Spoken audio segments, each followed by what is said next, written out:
With the voice of small business, I'd like to introduce Mr. Tom Sullivan, Vice President of Small Business Policy at the U.S. Chamber of Commerce.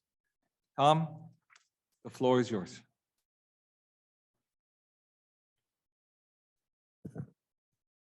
Thank you, Ayman. Thank you, Winslow.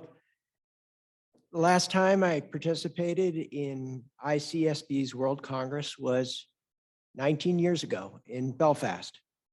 So it's good to be here with you in Washington, D.C. The United States Chamber of Commerce is the world's largest business federation. We represent 3 million businesses of every size in every sector, and roughly 96% of our member businesses have fewer than 100 employees. 75% have fewer than 10 employees. Those numbers include our partnership with over 1,600 local, state, and regional chambers of commerce.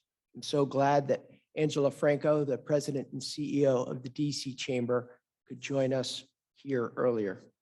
My view on the need for an entrepreneurial revolution is primarily based on how entrepreneurship in the United States is synonymous with freedom. And there is a tension between government control and entrepreneurial activity. That tension is particularly important now because after the initial shock of COVID-19 forced shutdowns, applications for new businesses have skyrocketed here in the United States.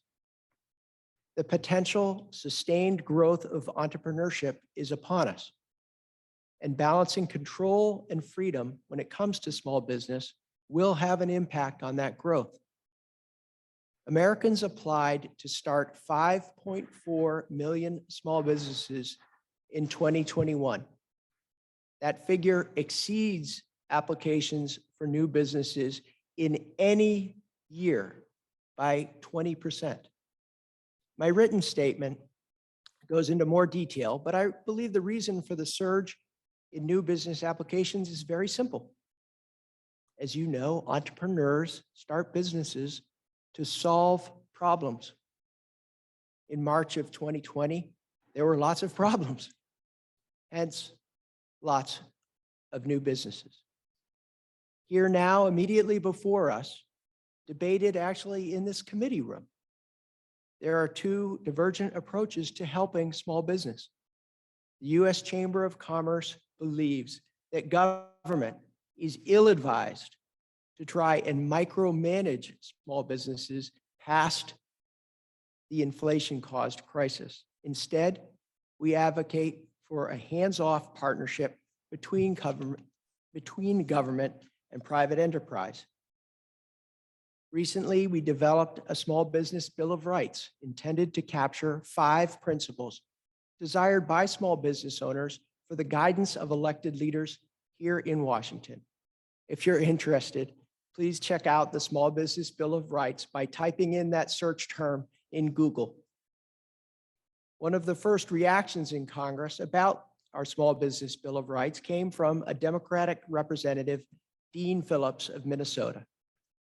He's an owner of Penny's Cafe and Coffee Shop in the Twin Cities, and he said, quote, "Government should be a wheelbarrow, not a wall," end quote. He was emphasizing small businesses' desire for government partners to nurture growth and not inhibit it. I'm going to close my remarks by sharing my view on how to advance entrepreneurship, because that was one of Ayman's questions. Every entrepreneur I've been blessed to meet can explain the good intentions of their idea or their solution. For example, Flags of Valor in Winchester, Virginia, just down the road, was created by veterans who knew there would be a demand for American-sourced flags made of wood. The co-founders, Brian Stortz and Joe Seamus, also knew their business could provide an employment path for veterans who handcraft the company's patriotic work of art.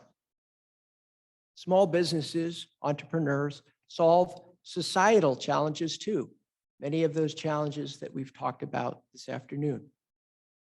Last year's Dream Big Small Business of the Year award that we sponsor, a company called Urban Grape created a program designed to bring students of color into the wine industry.